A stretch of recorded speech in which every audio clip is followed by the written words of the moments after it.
Most welcome student, this is Utkarsh Tiwari, chemistry faculty, and today topic is Henry's law.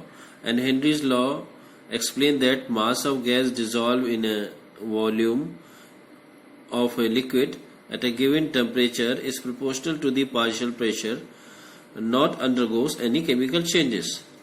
Here we take the mass of solute, this is M, and partial pressure, this is a P. So M is directly proportional to P. So M is directly proportional to P. Remove proportional sign and we take a constant K.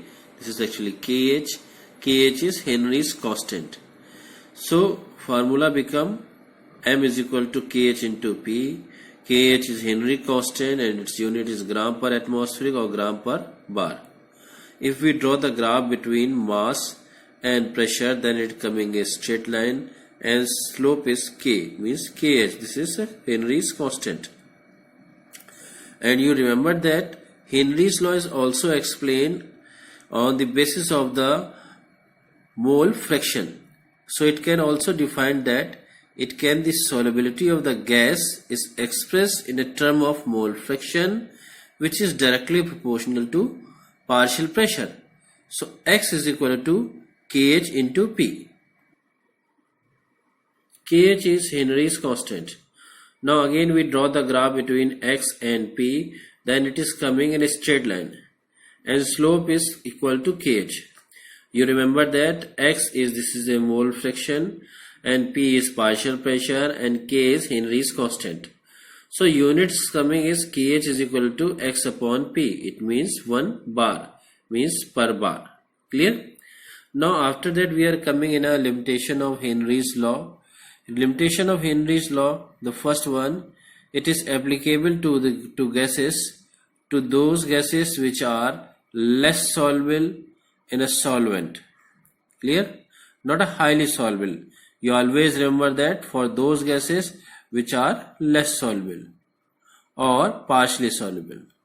It never depends on those gases which are highly soluble. Like NH3. NH3 is highly soluble in water because it forms hydrogen bonding with water. Clear? Now after that in a second we are coming, this is if the gas is undergoes some chemical changes in a solution, then it is not applicable. Like NH3 solution in H2 form NH4OH. Now application of Henry's law is, it explains the solubility of CO2 form or H2CO3. This is soda or soda water.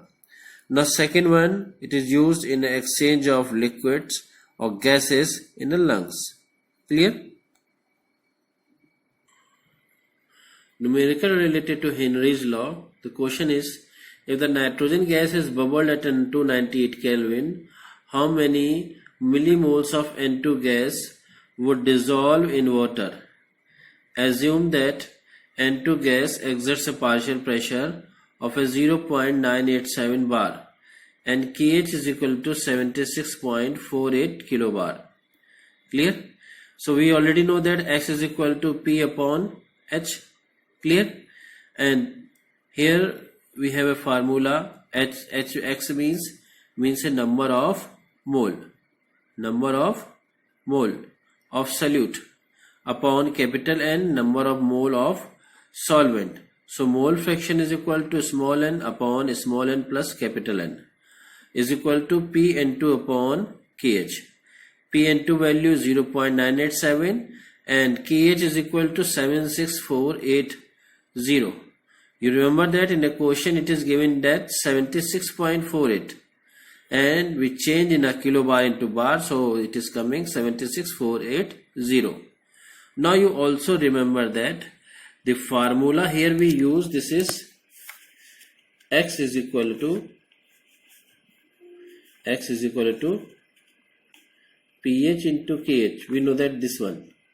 But in this question the formula is actually given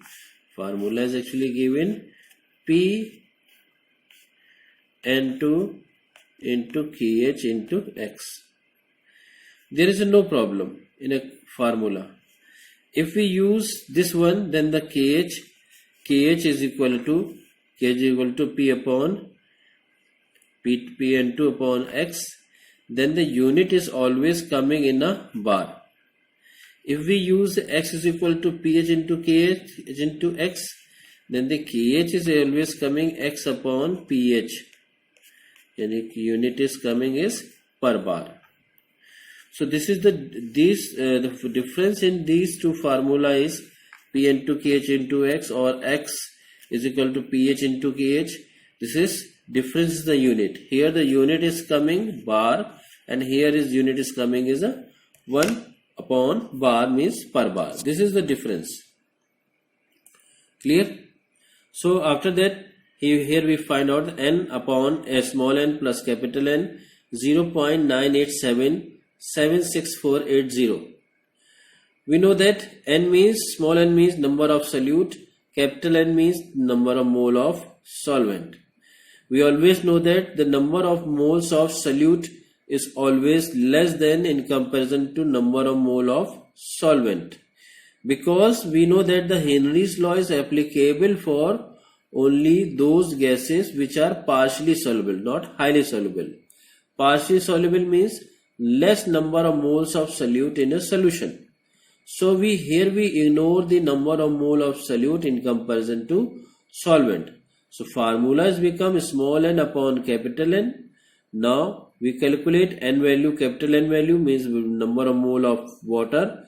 We already know that. We find out on the basis of weight upon molecular weight.